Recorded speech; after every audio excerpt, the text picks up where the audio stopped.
যা অবস্থায় আসবো বাড়ি এটা পারবে না মনে হচ্ছে। এই চুপ বেশি কথা বলবে না, মুখের উপরে কথা। এবার শুন শুন, বলছি কি আমাকে একটু বাড়িতে দিয়ে আসবি, তোদের 500 টাকা করে। আর আন্টিকে বলবি আমার সুগার ফল করে, মদ খেয়েছি বলবি না যেন। আর মদের বোতল মদের আর বোতল ফেলে দিচ্ছি। আচ্ছা বাবা আমাকে একটু নিয়ে চল, তোল তোল বাবা, তোল তোল তোল তোল।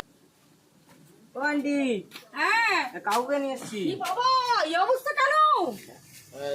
আমার সুগার ফল করে গেছে। সুগার ফল করেছে নাকি নিজে ফল হয়ে গেছে মদ খেয়ে? না মদ আমি খাই, গন্ধ আছে আমার মুখে। বাজে কথা বলা, ভদ্রলোকের ছেলে। যাও যাও যাও, এখানে বেরাও, যেখানে মদ খেয়ে আছে সেখানে তুমি চলে মদের যাও। গন্ধ পেয়েছো? একদম আমি ঘর ভিতরে দেবো না। মদের গন্ধ তুমি পাচ্ছ? হ্যাঁ, ওরা ওদের গা থেকে গন্ধ বেরিয়েছে। দেখে তো মনে হয় ভদ্রলোকের ছেলে।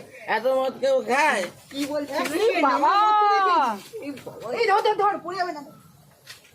যাও যাও যাও, যেখান থেকে সেখানে যাও, আমি এখানে লাগবো না ঘরে, যাও। সেটা বড় কথা না। বেরাও।